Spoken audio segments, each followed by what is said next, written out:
Hello everybody, and welcome back to another video from Intrigue Media. Before we begin, we'd like to encourage our viewers to go hit that subscribe button so you never miss out on any of our new content. In this video, we're going to be sharing the top 5 Egyptian gods and goddesses. Let's get started. Number 5. Osiris. Osiris, one of Egypt's most important deities, was god of the underworld. He also symbolized death, resurrection, and the cycle of Nile floods that Egypt relied on for agricultural fertility. According to the myth, Osiris was a king of Egypt who was murdered and dismembered by his brother Seth. His wife, Isis, reassembled his body and resurrected him, allowing them to conceive a son, the god Horus. He was represented as a mummified king wearing wrappings that left only the green skin of his hands and face exposed. Number 4. Horus. Horus was depicted as a falcon, or as a man with a falcon's head. He was a sky god associated with war and hunting. He was also the embodiment of the divine kingship, and in some eras, the reigning king was considered to be a manifestation of Horus. According to the myth of Osiris, Horus was the son of Isis and Osiris, magically conceived after the murder of Osiris by his brother Seth. Horus was raised to avenge the death of his father. One tradition holds that Horus lost his left eye fighting with Seth, but his eye was magically healed by the god Thoth. Because the right and left eyes of Horus were associated, respectively, with the sun and the moon, the loss and restoration of Horus's left eye gave a mythical explanation for the phases of the moon. Number 3. Seth. Seth was the god of chaos, violence, deserts, and storms. In the Osiris myth, he is the murderer of Osiris.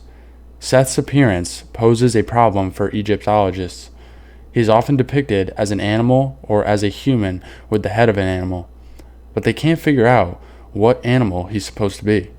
He usually has a long snout and long ears that are squared at the tips. In his fully animal form, he has a thin, dog-like body and a straight tail with a tuft on the end. Many scholars now believe that no such animal ever existed and that Seth's animal is sort of mythical composite. Number 2. Fattah. Fattah was the head of a triad of gods worshipped at Memphis. The other two members of the triad were Fattah's wife, the lion-headed goddess Sekhmet, and the god Nefertem, who may have been the couple's son. Fattah's original association seems to have been with craftsmen and the builders. The 4th dynasty architect Imhotep was deified after his death as a son of Fattah.